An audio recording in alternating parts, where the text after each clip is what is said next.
국회 내란 혐의 국정조사 특위가 첫 청문회를 진행했습니다. 증인으로 불출석한 윤석열 대통령에겐 야당 주도로 동행 명령장이 발부됐고 여야는 헌법재판소에서의 대통령 진술 내용과 공수처 수사 문제로 충돌했습니다. 국민의힘 원내지도부가 헌법재판소를 항의 방문했습니다. 대통령보다 한덕수 총리 등 국무위원의 탄핵 심판을 먼저 처리해달라고 촉구했습니다.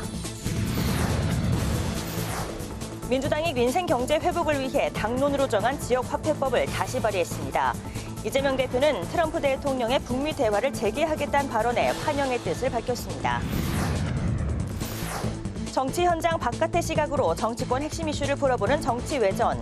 극우 세력과의 거리두기가 과제로 떠오른 여당과 지지율 하락세 위기에 처한 야당의 고심이 깊어가는 가운데 설 민심은 어디로 향할지 살펴봅니다.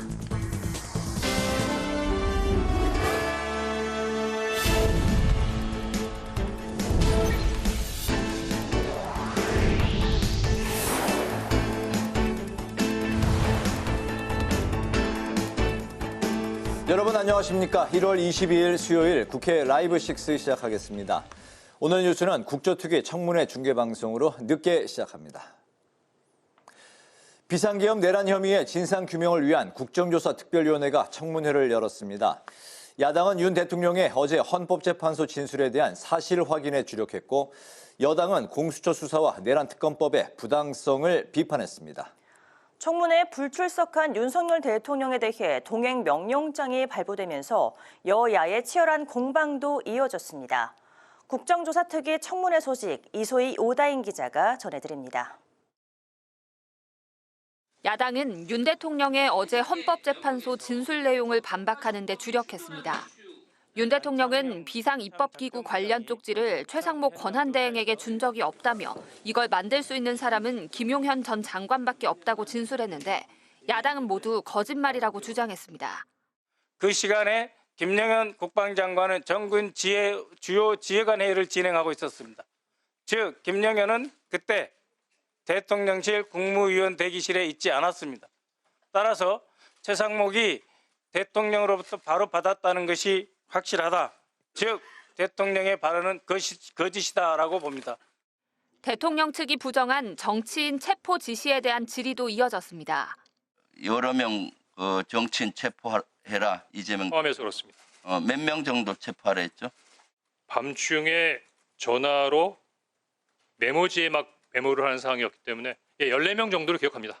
택도 안 되는 소리라서 끊었다는 얘기 아니에요? 반면 여당은 공수처 수사의 부당성을 거듭 강조했습니다. 특히 경호처도 모르고 있는 공수처의 대통령 관저 압수수색이 부당하다고 지적했습니다. 공수처에서 오늘 압수수색을 나간다고 하는 것에 대해서 경호처 차장 알고 있는 사항이 있습니까? 처음 듣는 이야기입니다. 그런데 어떻게 국회에 있는 국정조사특위 위원장님께 무슨 협조 요청이 왔다는 게 도저히 이해가 안 되는데 공수처에서 수사 역량도 부족하지만 무슨 쇼를 하듯이 수사한다는 것에 대해서 도저히 이해가 안 됩니다. 여당은 야당이 내란특검법을 합의해 통과시켰다고 주장하고 있지만 외환죄를 적용할 수 있도록 조항을 숨겨놨다고 비판했습니다. 제2조 1항 6호에 인지된 관련 사건은 수사를 하도록 심어놨습니다. 외환죄와 관련된 수사를 할 수 있도록 조항을 숨겨놓은 겁니다. 또 외환죄를 물어서 우리 군의 대북 정책이나 군사 활동에 대해서 족쇄를 채운다면은 이걸 제일 좋아하는 사람이 누구라고 생각합니까? 한편 내란의 핵심 증인으로 소환된 이상민 전 행정안전부 장관은 모든 질의에 증언을 거부했습니다. 야당은 비겁하다고 질타했고 여당은 진술 거부권이라는 헌법상 권리를 보장해야 한다고 맞섰습니다. 국회방송 이소희입니다. 여야는 증인으로 채택된 윤 대통령이 청문회에 출석하지 않자 동행명령장 발부를 놓고 시작부터 부딪혔습니다. 청문회는 진실이 무엇이냐는 국민들의 준엄한 질문에 답하는 자리입니다. 이 자리에 참석하지 않는 것은 국민을 무시하는 것입니다. 내란 수계 윤석열 증인에게 즉각 동행명령장을 발부해 주시고 국정조사를 함에 있어가지고 증인 채택 이런 것에 관해서는 지금까지 모든 국회 회의상에서는 다 여야 합의로 이렇게 진행을 했었습니다만 협의 없이 또 합의 없이 진행하는 것에 대해서는 저희는 진행할 수 없다. 결국 윤 대통령을 비롯해 김용현 전 국방부 장관, 문상호 전 정보사령관 등 7명에 대한 동행명령장이 야당 주도로 발부됐습니다. 또 경호처 창설 60주년 기념 행사가 사실상 윤 대통령의 생일 파티 형식으로 진행됐다는 의혹도 쟁점이 됐습니다. 야당은 기념 행사에 군부대를 동원한 사실을 따져 물었고, 여당은 야당이 윤 대통령을 폄훼하기 위해 경호처를 이벤트 회사로 전락시켰다고 비판했습니다. 나라를 지키기 위해서 간 군인들이 대통령의 생일잔치에 동원되는 게 맞습니까? 경호처 인사부를 동원해서 연예 기획사처럼 한 게 바로 증인 아닙니까? 노무현 전 대통령 생일 때도 경호처 직원들이 축하 공연을 했다. 자, 지금 윤 대통령 폄훼하기 위해서 경호처를 일개 이벤트 회사로 전락을 시키고 있습니다. 기관의 명예와 자존심을 추락시키는 행동입니다. 김성우 경호처 차장은 대통령 생일 파티에 군부대를 동원한 것이 아니고 경호처 창설 60주년 행사에 경호부대도 함께하는 마음으로 참여한 것이라고 답했습니다. 국회방송 오다인입니다. 국민의힘은 대통령에 대한 탄핵 심판이 이루어지기 전에 국무위원 등에 대한 탄핵 심판부터 먼저 처리해야 한다며 헌법재판소를 항의 방문했습니다. 보도에 김희연 기자입니다. 국민의힘이 헌법재판소를 항의 방문했지만 헌재 측은 외부 일정 등을 이유로 면담을 거부했습니다. 권성동 원내대표는 헌재 앞에서 기자들을 만나 국무위원 탄핵 심판 진행 속도와 대통령에 대한 탄핵 심판을 비교하면 일주일에 2번 변론 기일을 잡는 등 너무 성급하다고 지적했습니다. 탄핵소추권의 남용이 이에 대한 반작용으로 비상계엄 선포가 이루어졌다라고 주장을 하고 있는 만큼 여기에 대해서 먼저 국회의 탄핵소추권 남용에 대한 판단이 먼저 이루어져야 된다. 또 권 원내대표는 대통령에 대한 탄핵 심판이 성급히 이루어지는 이유는 이재명 대표의 절친인 문영배 헌법재판소장 권한대행의 편향된 가치관 때문이라고 주장했습니다. 문 권한대행이 이 대표의 모친상에 방문할 정도로 가까운 사이라며 재판의 공정성을 위해 친분 관계에 대해 해명하거나 탄핵 재판을 기피해야 한다고 강조했습니다. 이에 대해 헌재 측은 문 권한대행이 이 대표의 모친상에 문상을 한 적도 조의금을 낸 사실도 없다고 반박했습니다. 한편 권 원내대표는 최근 추경의 필요성을 언급한 이창용 한국은행 총재를 만나 추경 주장 배경에 대한 입장을 들었습니다. 이 총재는 권 원내대표에게 연말까지 바라보고 추경에 대한 계획이 나와야 대외 신인도에 좋은 영향을 줄 수 있다고 설명한 것으로 전해졌습니다. 박수민 원내대변인은 국민의힘의 기존 입장대로 민생과 경제를 위해 먼저 예산부터 집중적으로 조기 집행할 것이라고 밝혔습니다. 국회방송 김희연입니다. 더불어민주당은 골목경제와 취약계층 살리기에 힘쓸 때라며 민생을 강조했습니다. 이재명 대표는 한미동맹 강화를 강조하면서 트럼프 대통령의 북미 회담 재개 발언에 환영한다고 밝혔습니다. 김동희 기자입니다. 이재명 더불어민주당 대표는 비상계엄 청구서가 국민 앞에 떨어졌다고 지적했습니다. 계엄 충격으로 실질 GDP 6조 3천억 원이 증발했단 한국은행의 추정치를 거론하며 경제가 비상이라고 우려했습니다. 멈춰있는 경제의 심장을 다시 뛰게 하려면 지역화폐 예산을 늘려 골목경제를 살리고 타격이 큰 취약계층을 지원해야 한다고 강조했습니다. 우리 민주당은 사회적 약자 지원법으로 민생 악화로 가장 먼저 거리에 가장자리로 내몰린 우리 어려운 사람들의 삶을 보듬어 나가겠습니다. 민주당은 민생경제 회복이 시급하다며 당론으로 정한 지역화폐법을 다시 발의했습니다. 이재명 대표는 연일 한미동맹을 강조했습니다. 특히 트럼프 대통령의 북미 대화 의지 표명을 환영하고 한반도 평화로 이어지길 기대한다고 밝혔습니다. 동시에 전기차 보조금 폐지나 관세, 방위비 분담금 문제 등은 우리 경제와 산업에 충격을 줄 수 있다고 우려했습니다. 그러면서 충격을 최소화할 전략을 마련하기 위해 정부와 국회 그리고 기업이 지혜를 모을 때라고 강조했습니다. 이 대표는 조셉 윤 주한 미국 대사 대리를 만나 우방 동맹국인 미국이 보여준 민주주의에 대한 확신과 지지에 국민을 대표해 감사하다며 마음을 전했습니다. 이 대표는 대한민국이 자유민주 진영 일원의 책임을 확고히 해야 한다고 덧붙였습니다. 이재명 대표는 내일 신년 기자회견을 갖습니다. 민생 경제를 살리겠다는 의지를 강조해온 이 대표가 어떤 메시지를 내놓을지 주목됩니다. 국회 방송 김동희입니다.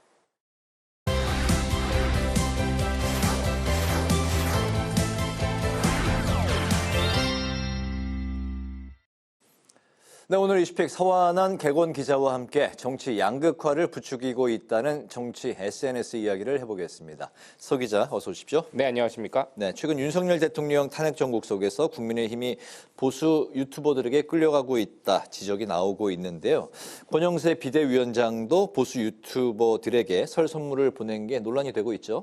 네, 말씀하신 것처럼 이 논란의 시작은 설 선물이었습니다. 이 권영세 비대위원장이 이 민주당에서 내란 선전 혐의로 경찰에 고발했던 유튜버들에게 최근에 설 선물을 보낸 사실이 알려졌는데 이들 중 일부는 이 서울 서부지법 폭력 사태 때 라이브 방송을 하거나 시위 참가를 부추긴 것으로 알려졌기 때문입니다.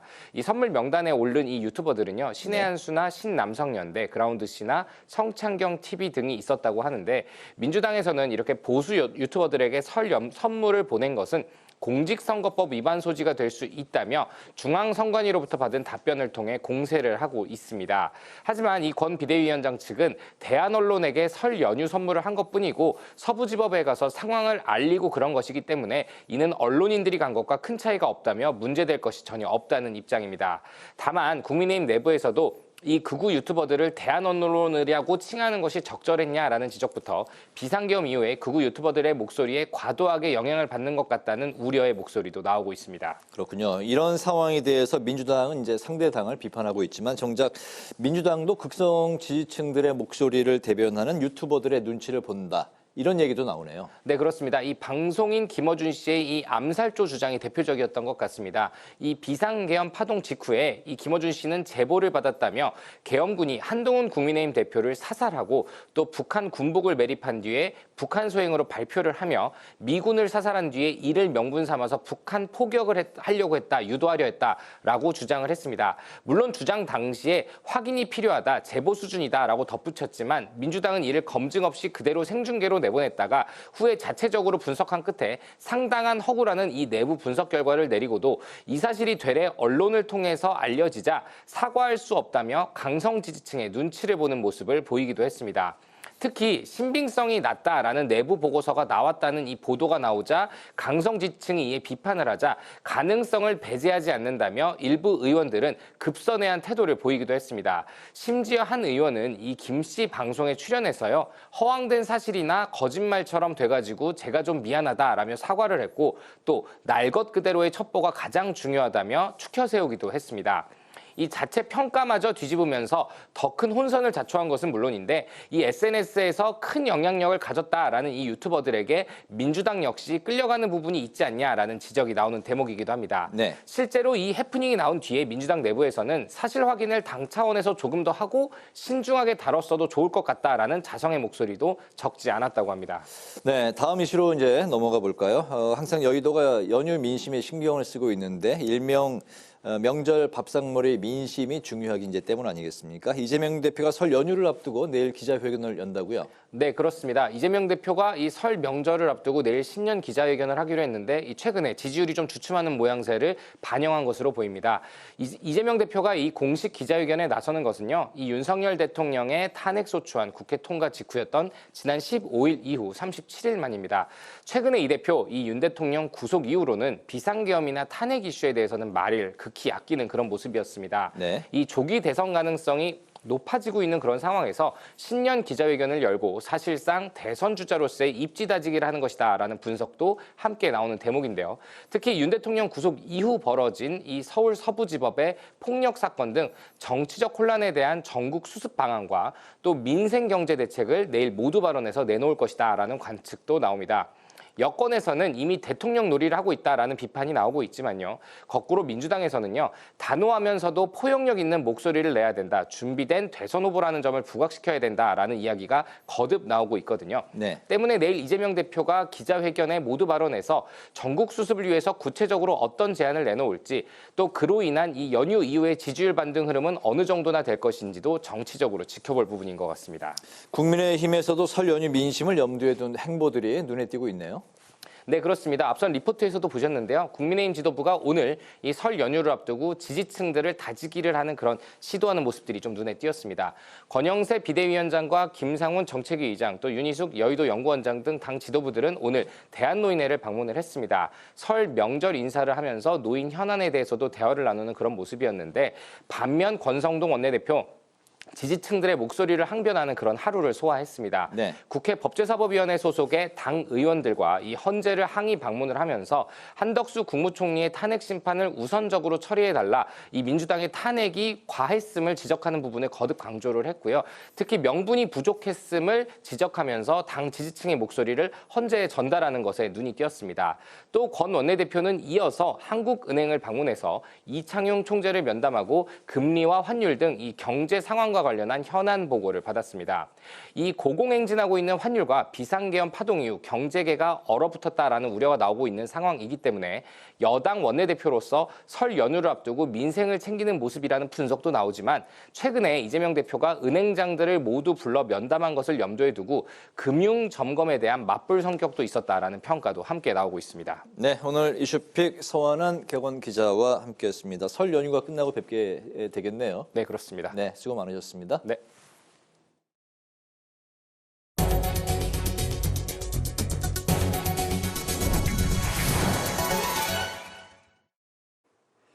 여야 정책위 의장이 오늘 국정협의회 실무협의와 추가 경정 예산안 편성 등을 위한 회동을 가졌지만 합의에 실패했습니다.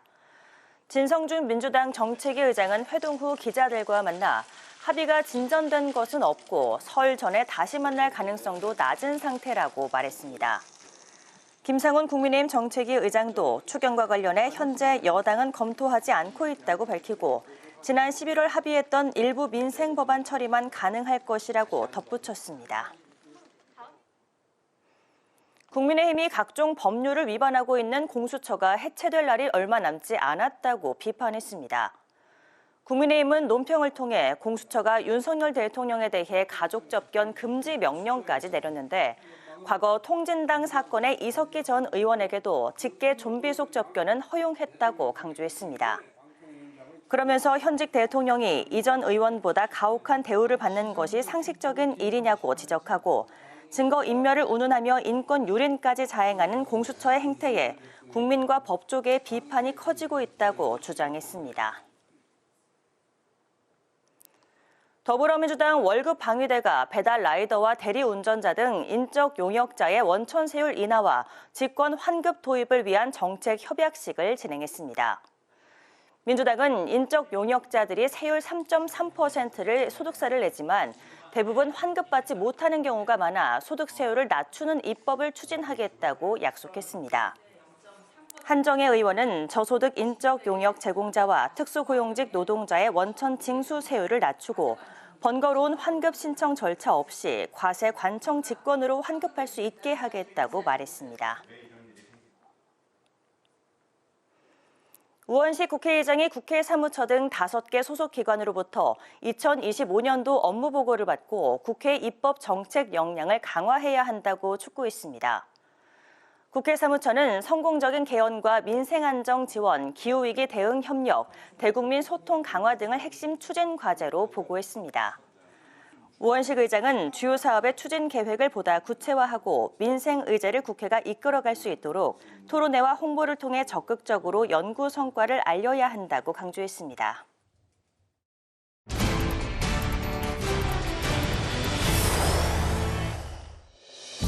1월 22일 정치권의 뜨거운 말말말, 오늘의 정치톡입니다. 오늘의 첫 번째 주제는 1급 체제 감론 을박입니다. 더불어민주당이 최근 여론조사에서 지지율 정체를 벗어나지 못하고 있는 가운데 비명계를 중심으로 자성의 목소리가 나오고 있습니다. 저도 그 결과를 보고 당황했습니다. 원내 제1당이잖아요. 그런 어떤 걸 가지고 국정 운영에 대한 어떤 책임지는 모습, 이런 부분들에 미흡했다라는 게 우선 아마 가장 국민들이 이렇게 이번에 저희들한테 주는 경고장이 아닌가 보고요.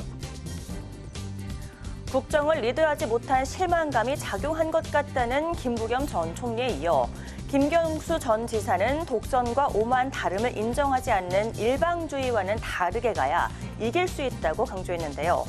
김동연 지사도 개헌 필요성을 강조하며 개헌에 소극적인 입장을 낸 이재명 대표와 다른 목소리를 냈습니다. 수위는 다르지만 민주당 주류와 각을 세우는 메시지란 해석이 나오고 있는데요. 문재인 정부 당시 청와대 비서실장을 지낸 임종석 전 실장도 좀 더 강한 메시지를 냈습니다. 현재의 민주당 상황을 이재명 일극체제에 비유하며 당내 민주주의가 숨을 죽인 상황에서 과연 국민의 신뢰를 얻을 수 있겠냐고 반문한 건데요. 친명계 조직인 더민주혁신회의는 임 전 실장의 발언은 자폭행위라며 즉각 반발하는가 하면요. 전현희 최고위원도 비판이 내부를 향해선 안 된다고 강조했습니다. 한편 박범계 의원은 비명계 의원들이 자성의 목소리를 낸 것에 대해 이렇게 말했는데요. 이재명만 바라보는 민주당이 국민의 신뢰 얻을 수 있냐 뭐 이렇게 얘기했다고 보도가 돼 있던데 그거를 부각시킨다고 해서 무슨 다른 어떤 실체적인 대안이 있겠습니까? 지금 현재는 탄핵 국면이고 내란 수괴자에 대한 그 엄정한 처벌이 돼야 되는 이 두 가지에 지금 우리가 집중을 해야 되는 것이지 민주당 입장에서는 겸허하게 겸손하게 이 사태를 빨리 내란을 극복하고 국가를 안정화시키는데 최선을 다하는 그런 예방주사로 받아들여야지.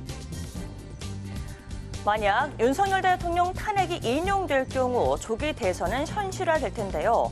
잠재적 차기 대권 후보들의 목소리가 커지고 있습니다. 이를 시작으로 본격적인 비명계 인사들의 움직임이 이어질지 관심이 모아지고 있습니다. 이어서 두 번째 주제는 부정선거 팩트체크입니다. 어제죠. 헌법재판소 탄핵 심판에 직접 출석한 윤 대통령. 발언 기회를 요청하며 12.3 비상계엄 핵심 사유인 부정선거 의혹에 대해 이렇게 설명했습니다. 부정선거 의혹이 음모론이라고 하시고 계엄을 정당화하기 위한 거라고 사후에 만든 논리라고 하셨는데 이런 여러 가지 어떤 선거의 공정성에 대한 신뢰에 좀 의문이 드는 것들이 많이 있었고 부정선거 자체를 색출하라는 것이 아니라 선관위의 전산 시스템을 전반적으로 스크린할 수 있으면 해봐라. 국민의힘은 공식 입장엔 말을 아끼면서도 윤 대통령 발언에 힘을 실었는데요. 국민의힘에서는 부정선거에 대해서는 문제제기를 한 적이 없습니다. 그런데 대통령께서 선거 공정성에 대한 신뢰의 의문을 가지지 않았나 사실관계에 대한 체크를 대통령께서 하고 싶으셨다. 이런 취지로 받아들였습니다. 민주당은 윤석열 대통령과 국민의힘이 부정선거 음모론에서 벗어나지 못하고 있다며 비판했습니다. 재판정에서 부정선거론을 두고 음모론 제기가 아닌 사실 확인 차원이라고 발뺌하면서도 신원조차 특정되지 않은 선관위 투표관리관과 사무관 등을 무더기 증인 신청하는 졸렬함을 보였습니다. 상식적인 국민들이 부정선거 음모론이라는 망국적 망상에 고통받고 있습니다. 선관위는 곧바로 부정선거 의혹을 전면 부인하며 설명 자료를 냈는데요. 대통령 측이 주장한 부정선거 의혹을 조목조목 반박했습니다. 여야 정치권 일부도 부정선거 의혹이 계엄의 이유가 될 수 없다고 목소리를 보탰는데요. 사실을 확인하고 싶다고 계엄을 한다? 상식적인 얘기가 아니죠. 뭔가 잘못되었으면 고발을 해서 검찰과 경찰이 수사를 하게 하면 되는 겁니다.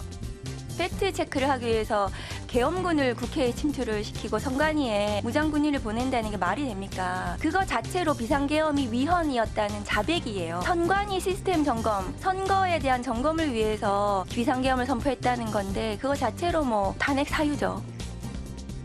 한편 부정선거 의혹의 역사는 진영을 가리지 않은 채 오래전부터 이어져 왔다는 회의론적인 시각도 나왔는데요. 유승민 전 의원은 보다 확실한 근거로 부정선거론에 대응해야 한다고 지적했습니다.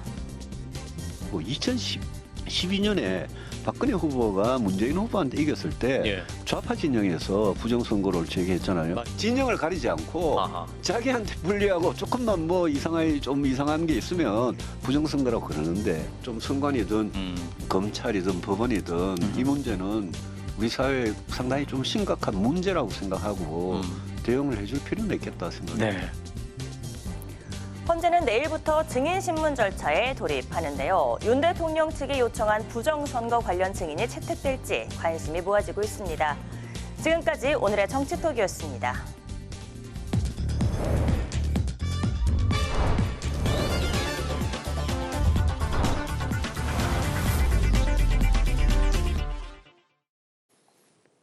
네, 정치 현장에서 한 걸음 떨어져 보다 객관적이고 분석적인 시선으로 정치권의 쟁점을 들여다봅니다. 정치 외전 조혜진 전 국민의힘 의원, 홍익표 전 더불어민주당 의원 두 분 나오셨습니다. 어서 오십시오. 반갑습니다. 반갑습니다. 안녕하세요. 네, 오늘 국회에서는 내란 국조특위 첫 번째 청문회가 열렸습니다. 불참한 증인 윤 대통령과 김용현 전 장관 등에게 동행 명령장이 이제 발부가 됐고 이상민 전 행안부 장관은 증인 선서를 거부했습니다. 핵심 증인들이 불출석하고 증인 선서를 거부하는 이런 상황에서 과연 국조특위가 계엄 사태 진상 규명에 유의미한 그런 의미 있는 성과를 거둘 수 있을지 좀 여러 가지 해석들이 나오고 있는 상황입니다. 오늘 청문회 좀 어떻게 보셨을지 홍 의원님부터 들어볼까요? 네, 국정조사는 늘 한계는 있습니다. 왜냐하면 이제 형사 절차가 시작되는 사람들은 자기의 방어권 차원에서 진술을 거부할 수 있고요. 네. 그리고 두 번째는 이 동행명령장이 발부돼도 사실은 지금까지 이 손방망이 처벌이거나 아니면 그 처벌이 잘 안 이루어졌기 때문에 이 동행명령장을 거부하는 경우도 있고 또 증인선서를 아예 원천적으로 안 하는 경우도 이미 몇 차례 있었기 때문에 여러 가지 제한은 있지만 그럼에도 불구하고 국정조사는 몇 가지 의미 있는 있다고 생각을 합니다. 첫 번째는요. 네. 수사기관은 수사를 하지만 아시는 것처럼 수사기관에서 피의 내용을 외부에 공개하는 것은 문제가 있죠. 규정이 위배되기 때문에 그건 불법 행위가 될 수 있습니다. 그런 측면에서 국민들의 알 권리를 충족시켜 줄 수 있는 것은 국회에서 해주는 것이 맞는 거죠. 즉 수사기관에서 했던 수사 내용들을 열람을 하고 내용들을 알고 있기 때문에 그거를 국민들에게 청문회를 통해서 알려드릴 수 있는 효과가 있고. 두 번째는 수사기관에서는 법적인 문제만 다루지 정치적인 문제는 다루지 않거든요. 네네. 그러니까 법적인 처벌까지는 않지만 정치적으로 상당히 문제가 되는 내용들을 청문회에서는 다룰 수가 있습니다. 그래서 그런 측면에서 법적 처벌과 별개로 정치적인 책임을 물을 수 있는 사안들을 밝힐 수 있다는 측면. 그리고 세 번째 우리가 유의미하게 봐야 되는 거는 공개된 자리에서 발언하는 거기 때문에 증언을 대다수가 증언을 거부하지만 일부 증언의 경우 당사자들 간에 그러니까 범죄 피의자들 간에 의견이 불일치하는 경우나 공개적으로 또 새로운 사실이 간혹 튀어나오는 경우도 있기 때문에 그런 측면에서 국회에서 국정조사가 한계는 있지만 국민들에게는 반드시 필요한 절차다 이렇게 보입니다. 반드시 필요한 절차다. 이제 국회 청문회의 이제 순 기능에 대해서 말씀하셨는데 그렇다면 오늘 첫 번째 열렸던 청문회 현장들은 과연 그러한 기능들 측면에서 바라볼 때 좀 어떠셨나요?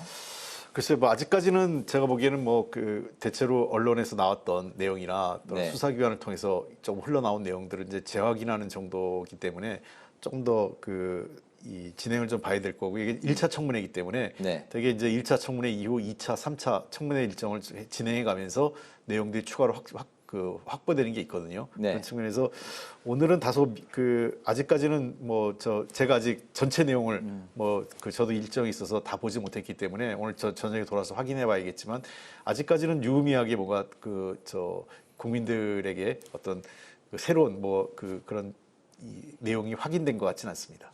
네네. 조 의원님은 어떻게 보셨을까요?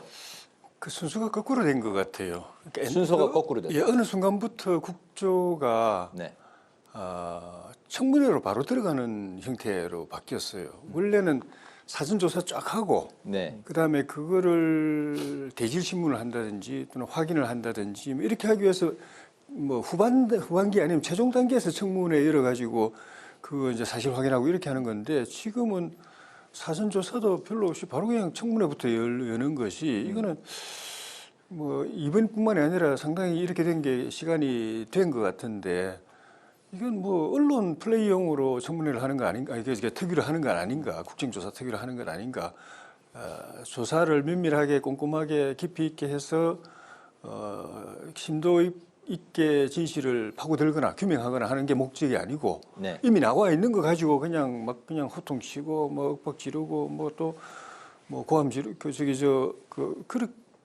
몰아세우고 하는 그런데 카메라 앞에서 하는 이 액션의 그 목적을 둔 게 아닌가. 조사에 물밑 조사, 기초 조사에 목적이 있는 게 아니고 원래 이게 특위도 그렇지만 청문회가 의미가 있으려면 사전 조사가 잘 돼야 되거든요. 네. 사전에 뭐 현장 조사, 자료 조사 또는 대면 조사를 통해서 새로운 자료도 발굴하고 새로운 또 그 현장도 파악을 하고 새로운 증인도 발굴하고 해가지고 특위에서 그분들을 증인으로 불러야 되는 겁니다. 네. 그래가지고 기존에 언론에 보도된 것하고 대조하고 비교하고. 근데 지금 보니까 거의 증인 채택된 분들도 언론에 이미 본인들의 행적과 은행이 다 공개되어 있는 분들, 그분들 불러놨어요. 그분들은 맨 마지막에 나와봐야 어차피 하는지 안 하고 행적 다 알려져 있고 기초조사를 딱 해가지고 새로운 의혹이나 이슈를 찾아내고 또 증언도 확보하고 해서 그분들을 불러야 되는 겁니다.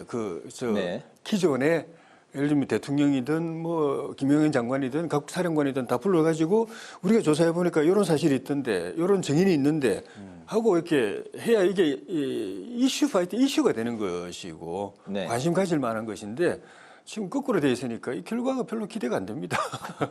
사전 조사가 좀 미흡한 상태에서 바로 이제 청문회로 바로 들어가니까 질문으로 들어가니까 네. 이게 제대로 된 성과를 내기가 좀 힘든 상황이 아니냐. 이미 다 알려져 있는 분들 네. 행적과 발언이 다 알려져 있는 분 불러봐야 새로운 건 나올 수는 없고 그러니까 그냥 윽박 지르고 그냥 당신 잘못했지 않냐 뭐 사과해라 이런 말밖에 더 하겠습니까? 그다음에 그 국조특위 청문회에 만약에 그 의원님이 그 출석을 하셨다면 예. 어떤 부분, 어떤 쟁점에 가장 좀 주목을 하셨을까요? 어제 헌재 심리에서 네. 대통령이 입장을 이야기하신 거 4개 그게 핵심이죠. 그러니까 헌재도 내란죄를 뺀다고 확정을 하진 않았지만은 뺄 것처럼 이야기했지만 실질적으로는 내란죄를 심리하고 그 내란죄 성립하는지 여부를 확인하고 확정하지 않으면은 탄핵 여부를 결정할 수 없다고 이미 판단이 된 것 같아요.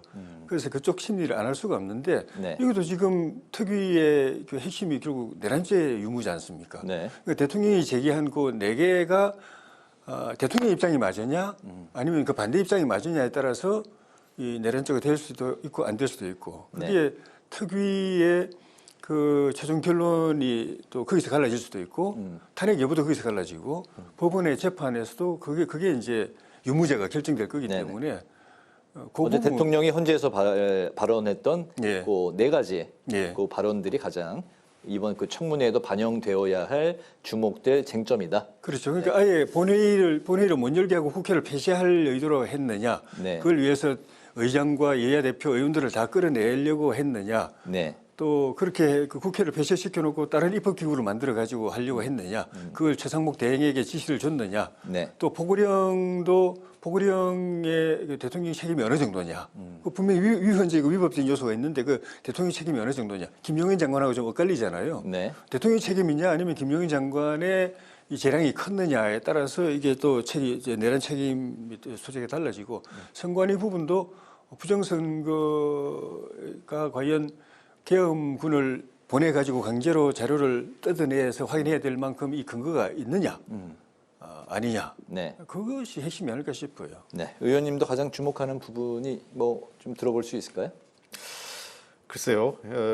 이번 내란 특위와 관련돼서 저 같으면은 사실은 그 뭐 대체로 지금 검찰의 수사가 이루어졌기 때문에 네. 다만 좀 미진한 부분이고 꼭 따져보고 싶다면은 저는 그 북한의 무력 도발 유인을 하려고 했던 조치들에 대한 문제가 제일 중요한 문제라고 저는 보고 있습니다. 네. 왜냐하면 이거는 만약에 이것이 사실관계로 드러난다면 대한민국 5천만 국민을 담보로 해서 자신의 권력 장악을 5천만 국민의 목숨을 담보로 해서 걸린 도박이거든요. 그건 굉장히 중대한 범죄입니다.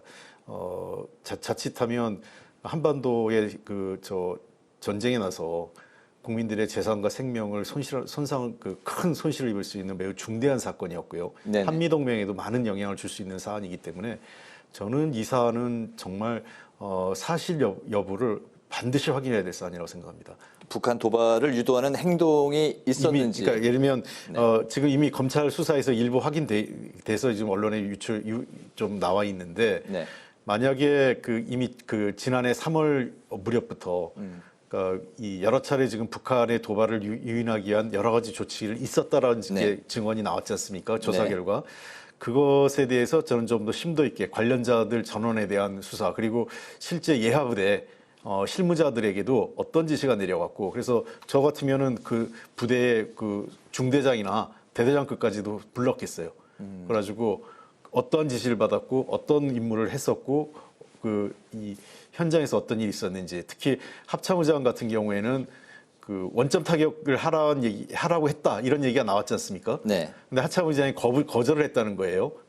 북한에서 풍선 삐라 관련 풍선을 보냈는데 원점 타격을 김영현 장관이 하라고 그랬는데 거절했다.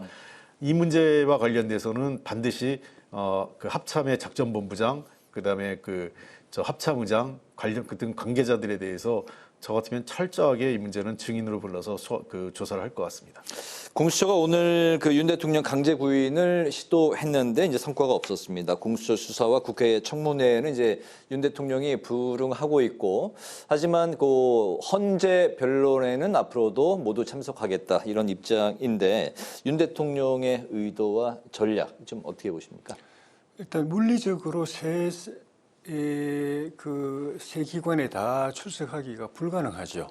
헌재 재판이 거의 이틀 사흘에 한 번씩 있는데 이게 대리인들한테 맡겨놔가지고는 제대로 대통령 입장이 반영이 안 되는 상황이잖아요. 그러니까 결국 대통령이 나설 수밖에 없습니다. 본인이 직접 설명하고 또 설득하고 입증하고 하는 수밖에 없고 그게 어느 정도 제대로 충실하게 되느냐에 따라서 탄핵 심판 결과가 좌지우지되는 상황인데 이거 하나만 해도 사실은 일주일 뒤에 한다면은 한 이틀은 준비했다가 하루 출석하고 나머지 시간은 다른 일을 할 수 있는데 2, 3일에 한 번씩이면은 준비하고 출석하고 이걸로 다 끝이에요. 아예 국회 특위에 나올 시간도 없고 공수처 수사 받을 시간도 없고 또 거기도 나오려고 하면 나오는 대로 또 준비를 하고 나와야 될 것 아닙니까? 그냥 무작정 나올 수는 없는 거예요. 그러니까 물리적으로 안 되기 때문에 대통령으로서는 선택의 여지가 없고 거기에다가 또 공수처는 처음부터 대통령이 이거는 불법 수사기관이라고 해서 일체 체포영장에도 응하지 않고 다 안 했던 것이거든요. 그거는 앞으로의 법원의 내란죄 재판과도 직결되어 있기 때문에 아마 법원에 가면은 대통령 측에서는 이는 불법 공수처가 넘겨가지고 검찰이 공소 제기한데 동원되는 자료들은 다 불법 자료들이다. 이건 원천적으로 법원이 배제해야 되는 거다. 그거 다 배제하고 나면은 무죄 가능성도 있는 거죠. 그 때문에 조사에 응할 수가 없는 것이고 조사에 응하면 수사권을 인정해 주는 셈이 되니까. 그리고 국회는 나와봐야 답변 기회도 안 줄 거고 일방적으로 이야기하고 비난하고 비방하고 다 끝날 거기 때문에 뻔히 알기 때문에 그런 점 때문에도 그렇고 무엇보다도 물리적으로 다른 타 기관은 출석할 그게 불가능하다. 그래 보여지죠. 공수처 수사를 인정하지 않는 상황 속에서 이제 물리적인 시간 속에서 선택과 집중 차원에서 헌재에 집중할 수밖에 없는 그런 상황이다.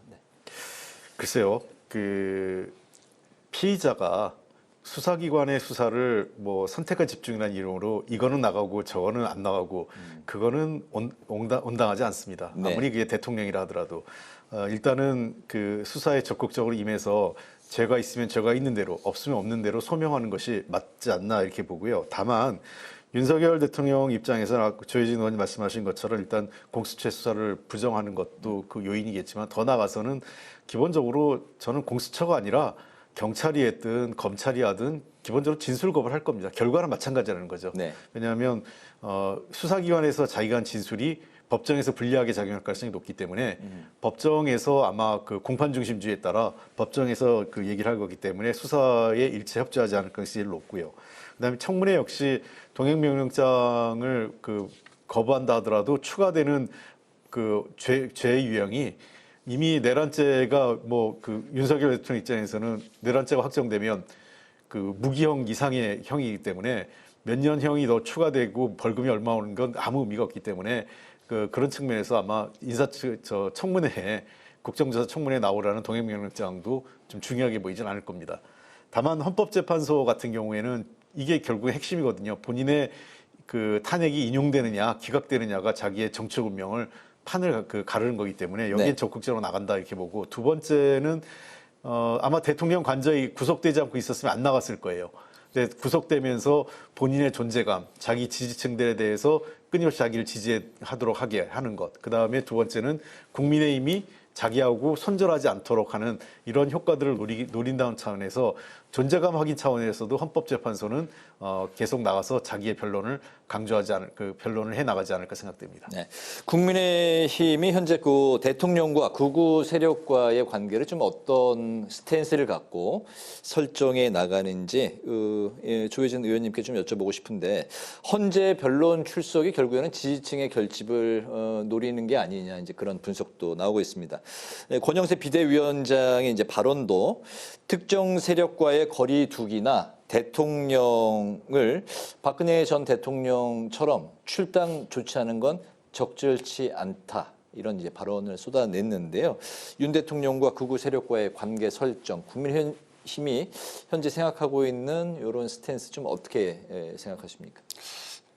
그 권영세 비대위원장 그 입장이 합리적인 것 같아요. 합리적이다. 예, 그 박근혜 대통령 때도 그렇고 우리 당은 뭐 대통령이 뭐 인기 떨어지고 하면은 그냥 뭐 일부에서 그냥 제일 하기 쉬운 말이 대통령하고 뭐 손 끊자, 대통령 탈당 권유하자, 또 심하면 뭐 출당시키자, 또 출당시킨 탄핵 때는 또 출당시킨 당 대표도 있었어요. 네.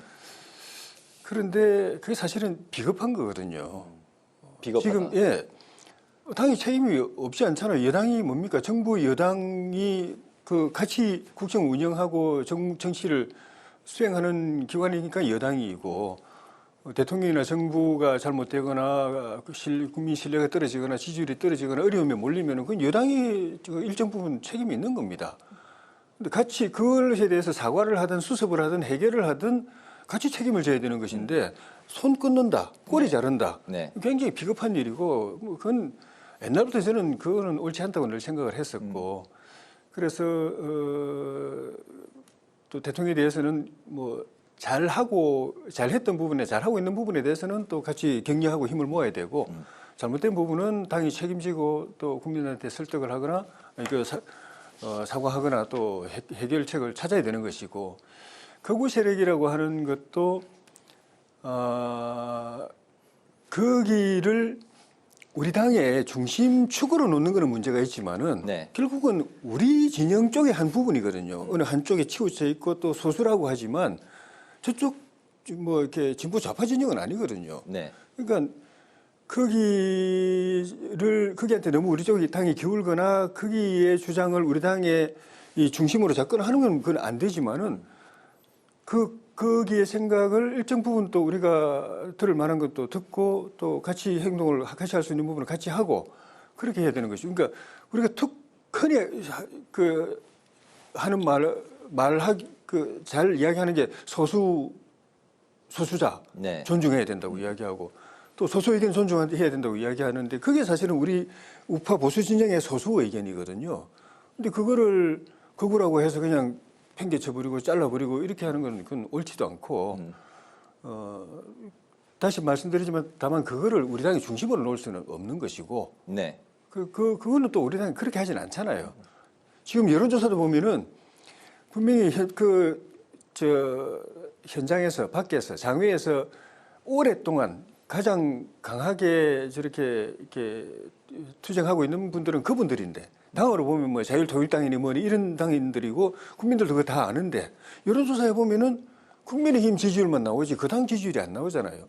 그 당의 그 헌신과 노력은 인정하지만 그 당의 국민들도 우리 당 지지자들도 대안이라고 생각 안 하는 거죠. 네. 그 안에서 관계를 가져가면 저는 뭐 가장 합리적이라고 봅니다. 네, 공동 책임져야 되는 상황에서 선긋기는 적절치 않다 이제 말씀하셨고요.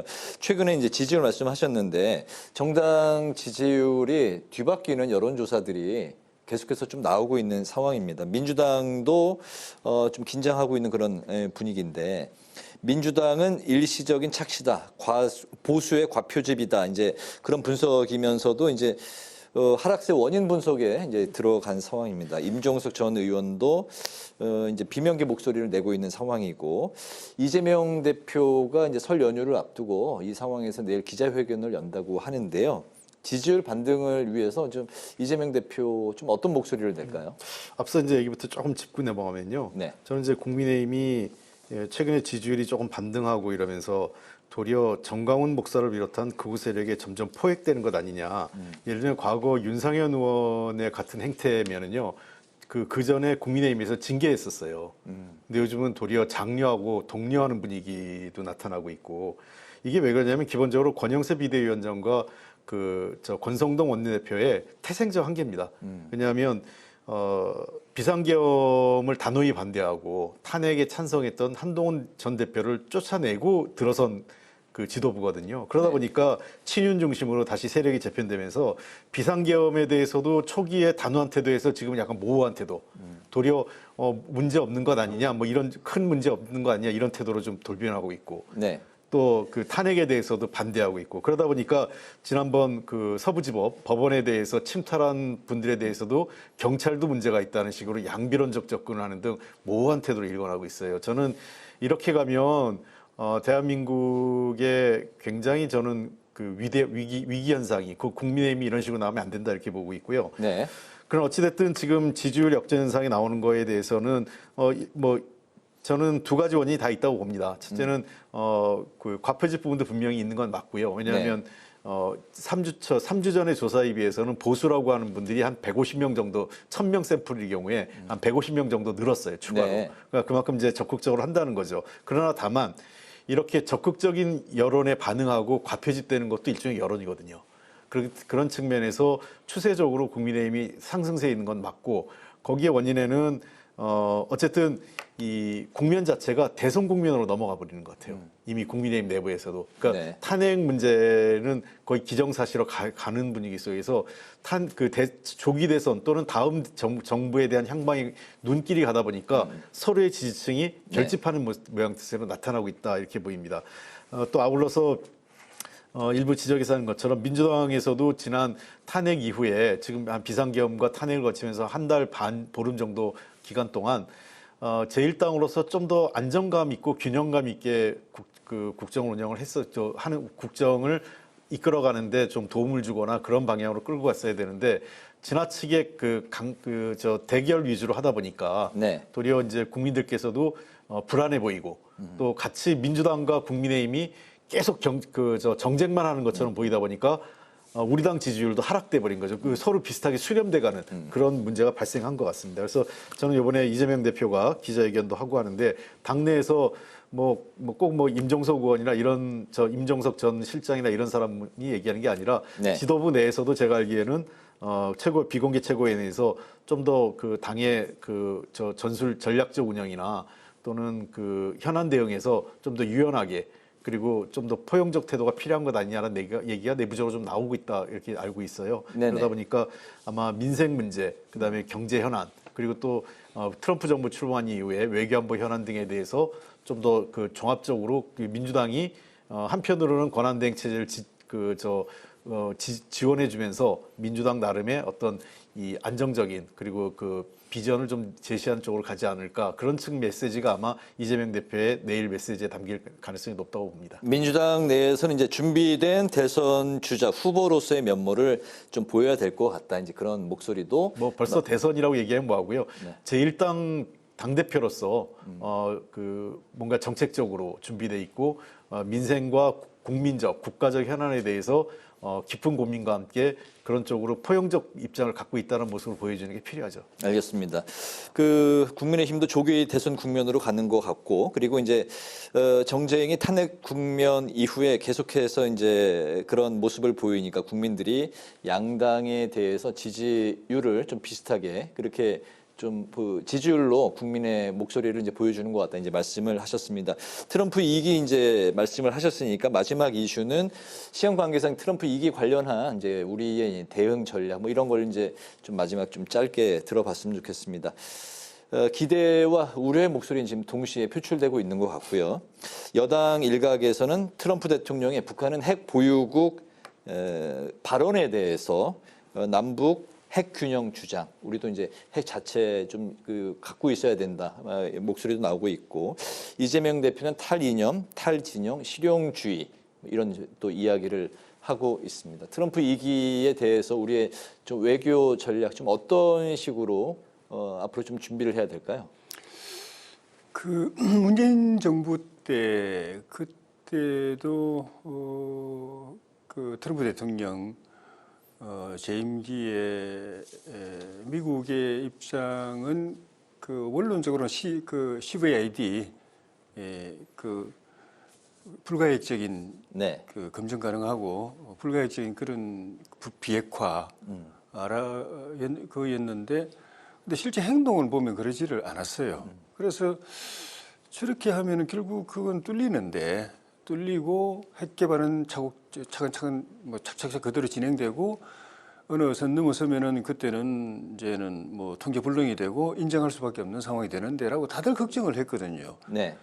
근데 결국 그렇게 되어버렸어요. 재작년부터인가 미국 조야에서 뭐 현실을 인정해야 되는 건 아니냐, 현실의 바탕에서 다른 접근 방법을 모색해야 되느냐 하는 거 아니냐 이야기가 이미 나오기 시작했고, 네. 그래서 참 저는 뭐 외교안보 전문가는 아니지만 참 딱한 생각이 들었어요. 다 그렇게 얘기는 했는데 그때는 뭐 제대로 안 하고 있더니 결국 이런 상황이 왔구나. 북한 핵 보유국을 인정하는 네. 할 수밖에 없는 상황으로 왔구나. 근데 이제 뭐 이 상황에서는 다른 대안을 이제 찾을 수밖에 없는데, 뭐 불행지당인지 지금 트럼프 행정부가 북핵과 관련해서 한국이나 일본이 자체 핵무장을 통해서 핵 방어 수단을 갖는 거에 대해서 그렇게 거부감이 강하지 않다. 어떻게 보면 오픈돼 있다라는 분위기가 좀 있습니다. 네. 이럴 때 저는 제 개인 생각은 자체 핵무장 빨리 해야 됩니다. 그렇지 않은 상황에서 하려면은 정말 힘듭니다. 우리도 제재 받아야 되기 때문에 그러려면은 정말 경제가 완전히 주저앉아 버릴 수도 있고, 네. 대외 관계도 힘들어지고. 근데 이렇게 결국은 뭐 다른 나라도 있지만 미국이 일본이든 우리든 핵 무장을 자체 핵 보유를 인정하느냐 안 하느냐, 그게 미국의 의사가 결정적인데, 보도에 나오는 것처럼 미국이 그 부분에 대해서 금기시하지 않고 뭐 대안일 중에 하나로 이렇게 받아들일 수 있다라고 하는 상황이면 빨리 이 시기 해야지. 또 분위기 어떻게 바뀔지 모르고 정부가 어떻게 바뀔지 몰라서 네.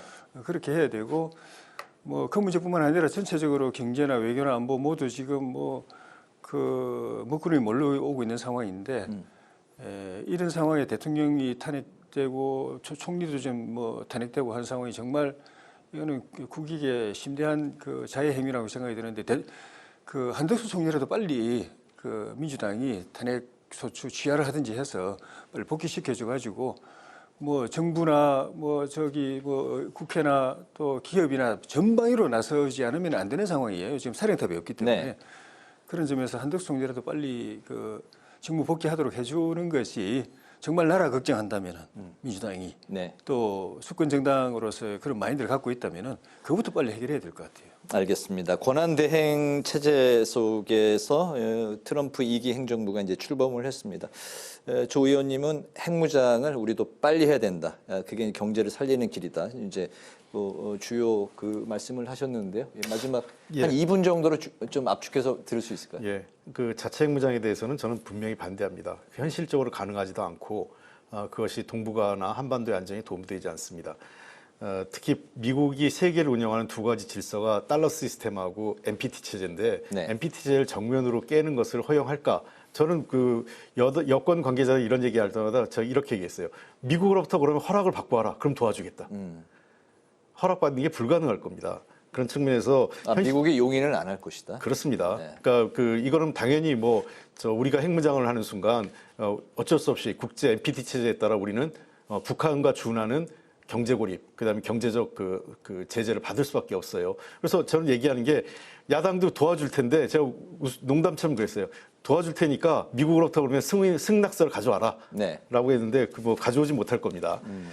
자, 외교 현안과 트럼프 관련돼서 저는 한 3가지 얘기하는데요. 우선은 현재 권한대행을 도와줘야 되는 입장이기 때문에 권한대행과 여야 당대표가 한 3인이 모여서 외교부 장관을 배석해도 좋고요. 그런 정도에서 현안에 대해서 좀 더 지혜를 모으는 모습을 보이는 게 필요합니다. 그래서 구체적인 합의가 나오면 더 좋고 합의가 나오지 않더라도 그런 모습을 보이는 게 국민들에게 그리고 미국을 비롯한 국제사회에도 긍정적인 시그널을 줄 거고요. 두 번째는 미국은 대통령과 정부도 중요하지만 의회도 매우 중요합니다. 그렇기 때문에 현재 정상적으로 작동되고 있는 의원외교, 우리 국회의 의원외교를 좀 활동을 활발하게 할 필요가 있고 마지막으로 현재 공공외교도 중요합니다. 기업이나 시민단체 또 여러 단체들이 있지 않습니까? 네. 이런 쪽에서 미국에 대한 공공외교를 통해서 미국 내에 우호적인 한국에 대한 우호적인 여론을 만들어주고요. 특히 비상계엄과 탄핵 등으로 한국에 대한 이미지가 크게 손상됐기 때문에 그런 이미지를 회복하는 차원에서도